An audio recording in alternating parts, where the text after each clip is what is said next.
Hi everyone, this is Dolly. I am here again to give you another healthy recipe from my kitchen to yours. This time, I'm gonna be preparing my own version of Ube Cheese Pandesal.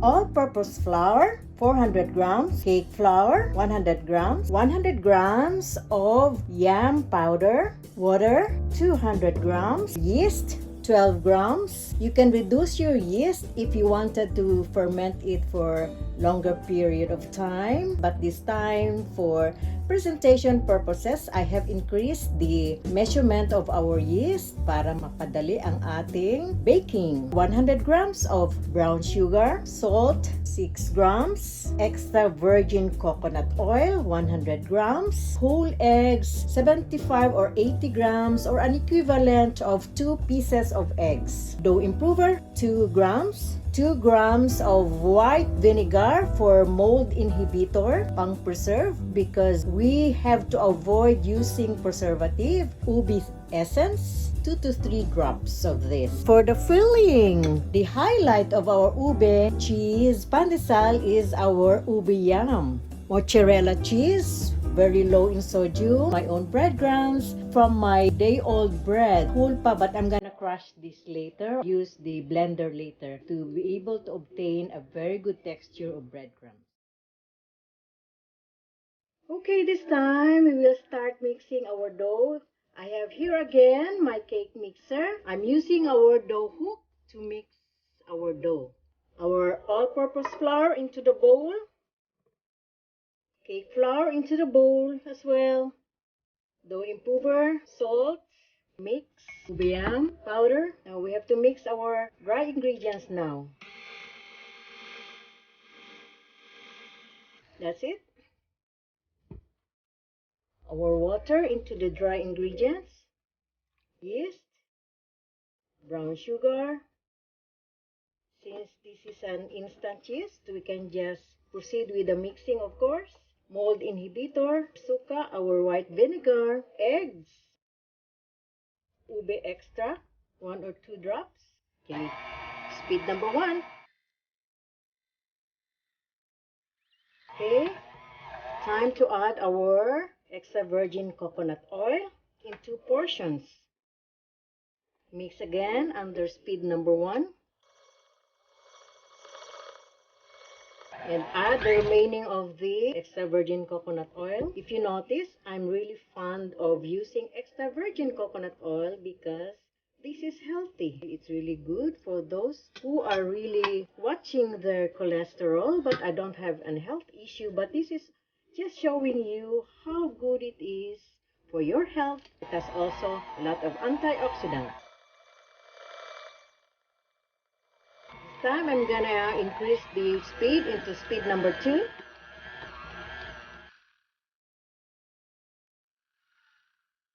Increase the speed into speed number 3.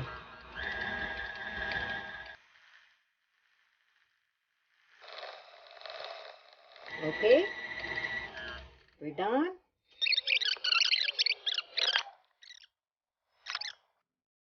So we've got to round this.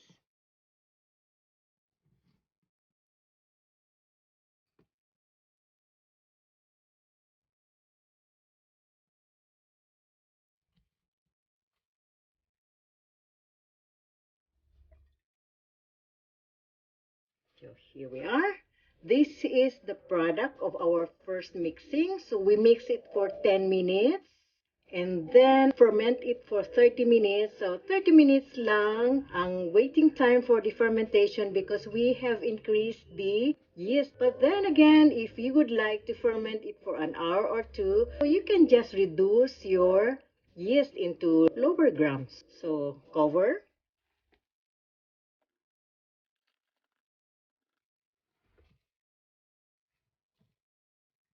Cover and then let it rise for 30 minutes as I have said. Now if you do not have a proofing box, because this is just a home baking, just look for a place in your kitchen, like the cupboard, the pantry cabinets na malinis, and then there's a little warm, dun nyo siya patutubuin. Proof for 30 minutes.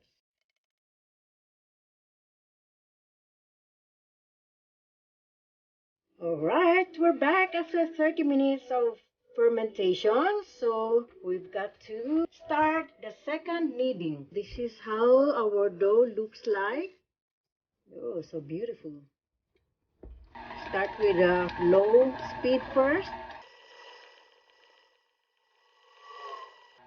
Into speed number 2 for 10 minutes.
Easy fermentation of our dough, so that will take place for 30 minutes. The next step on the straight dough method is return it to the dough kneader and start kneading it again for another 10 to 15 minutes or until the dough becomes elastic, by way of testing the dough for a window pane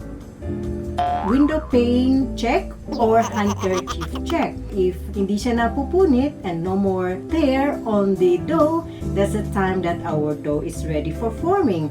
So how many grams?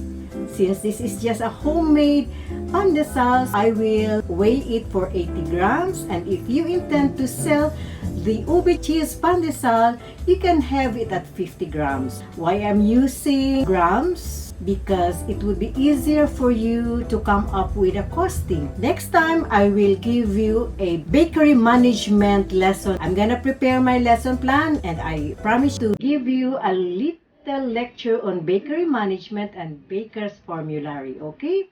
And also, my own toasted bread out from my home baked bread. So this is my breadcrumbs now, look. Okay, I was using my blender. Okay, so we proceed now. Again, we have to measure our dough into 80 grams. Okay, so first things first, I wash my hands. And again, I would always reiterate that never touch your food without washing your hands. And I'm using here an olive oil to grease my hand. And before that, I disinfect this mat and everything here on the table with my vinegar. And here is our dough now.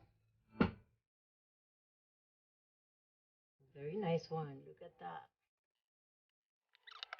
We'll cut the dough into 80 grams. I have here with me my weighing scale.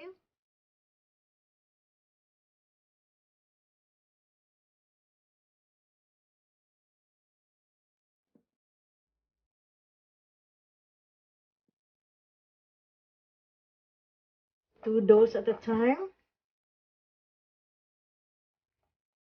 Like that.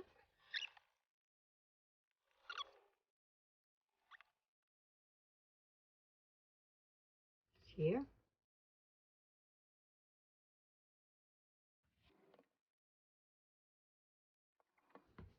Rest for 5 minutes.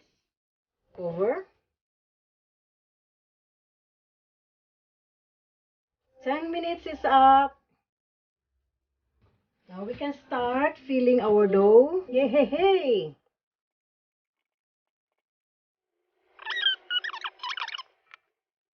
Carefully tuck the edges of your dough. Then twist. And then roll.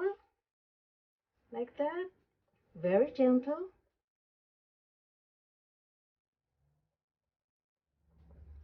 Okay, into the greased baking pan. Make sure that the center is thicker. Form like this one. You have to do it like this.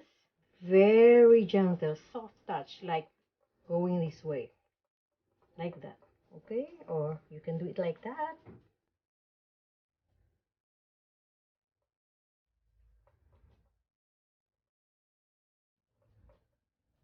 You can also use a rolling pin if you want.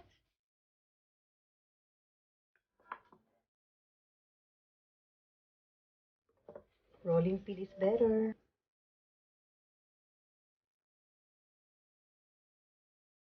Cheese.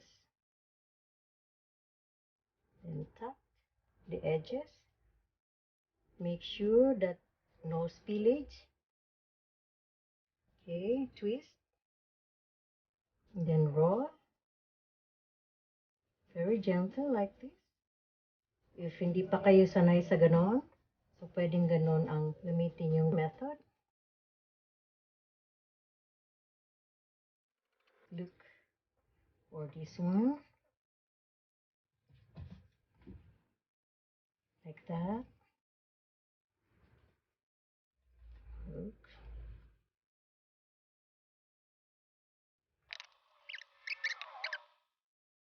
Okay, rest for 5 minutes into the puffing box before we will proceed with the breadcrumbs.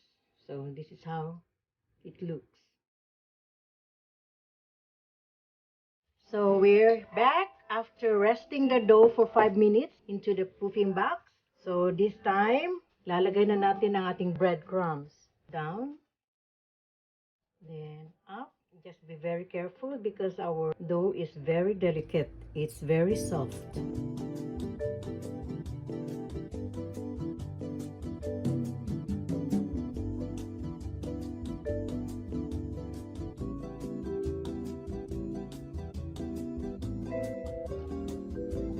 Just be generous with your breadcrumbs. Okay. 30 minutes. Make sure walang hangin, no electric fan while puffing our dough. I remember my grandma. That's where I got my passion in bread making because our grandma back in the Philippines in Davao City, she is making native bread. We were the peddler at the time, the mga apos, the mga grandchildren. We are peddling our native bread every Saturday, Sunday. So the moment we were able to sell our products, we have a 50% commission. Here is Mr. Eagle. We've got to set this for 30 minutes proofing time. Okay, Mr. Eagle, watch my dough. We'll be back. Hi, we're back after 30 minutes of fermenting our dough for the Ube Cheese Pandesal. It's high time for us to bake our pandesal. This time, I'm gonna be using again my favorite cookware in the kitchen, one of my SaladMaster's bests. This is my electric oil core or electric skillet. So this has so many functions. This can bake, this can roast, anything that you need in the kitchen, this can serve the purpose. So this time, dito natin lulutuin ang ating Ube Cheese Pandesal. But before that, you've got to preheat our electric skillet into 450 degrees Fahrenheit. I preheated the electric skillet into 450 degrees Fahrenheit. Bake the pandesal for 350 for 10 minutes and flip it over another 350 degrees for another 10 minutes. So this time we will turn the temperature into 350. Then we will set the timer for 10 minutes or 11 minutes. So I will give an allowance because I've got to assemble the pandesal into the electric skillet. So here is our pandesal proof for 30 minutes. Look at that. It doubled in volume, right? Let's check if the electric skillet is ready. So we see the dancing bubbles, the dancing water, the Macarena water. I wanted to put some crumbs on the floor of the electric skillet. Make sure to lock it, semi-vacuum. Okay, 10 minutes. While waiting for the other batch, you've got to cover your dough. 10 minutes up, so we've got to flip on the other side.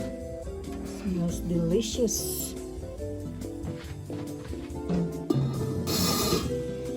Okay, 350 for 10 minutes. Okay, 10 minutes is up.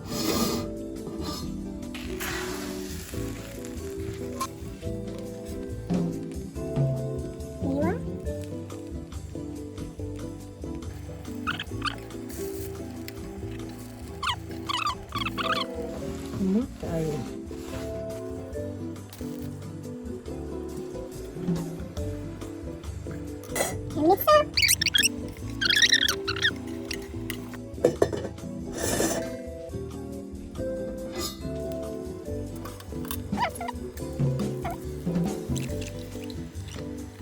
Here is our finished product.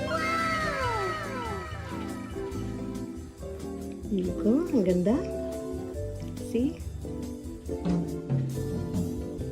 Wellness through healthy food preparation prevents us from getting sick. SaladMaster cookware is a healthy cookware. It is made of 316 titanium stainless steel, pure, clean, non-toxic cookware, and it has a limited lifetime warranty.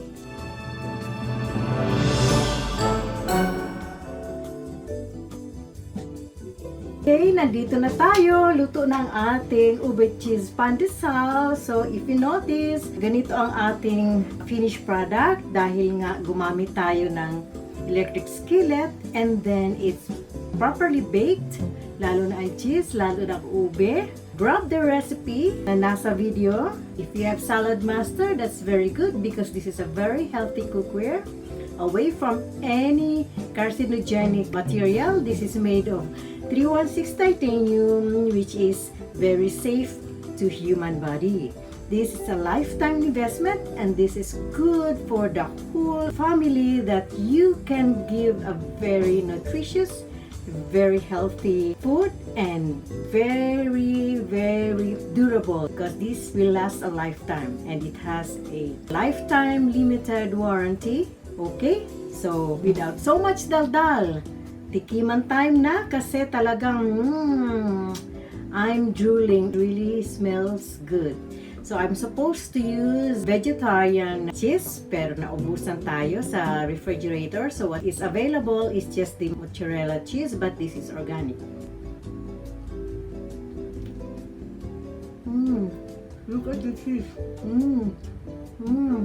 Look at the cheese.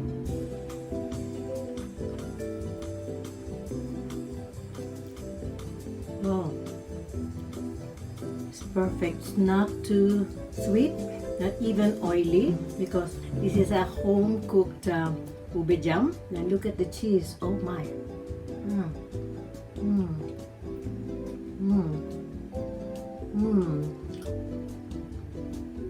Kampai. Cheers. I prefer using the mozzarella because it has a different texture. The taste is good and it's not salty. It's very creamy and it's organic. And then the last.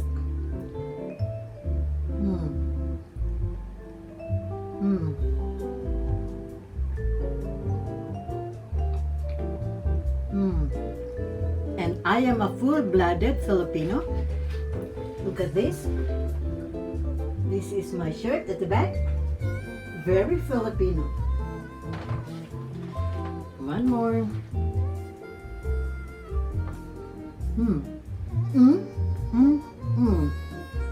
Try this.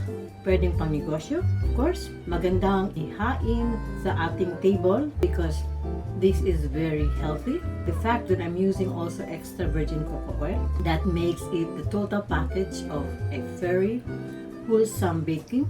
And using SaladMaster is very, very healthy. It preserves the 93% of the nutrients on your food. We don't pot watch, we don't close open on the pan because it has a vapor valve that regulates the temperature. So you can just cook, bake without hassle.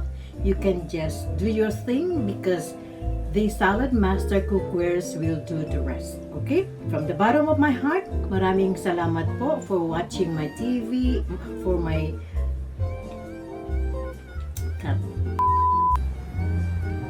thank you.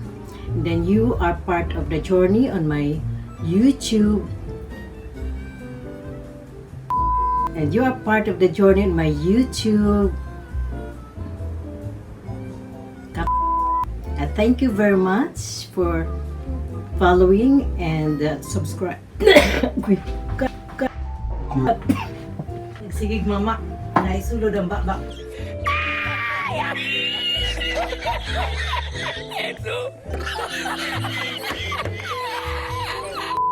From the bottom of my heart, I thank you very much for watching my video from start to finish. And thank you very much also for subscribing and liking and following my channel, for sharing my video, and thank you very much for being part of my YouTube journey. Thank you and keep safe. I will be coming back for another healthy video. Salamat po, bye-bye and mabalos.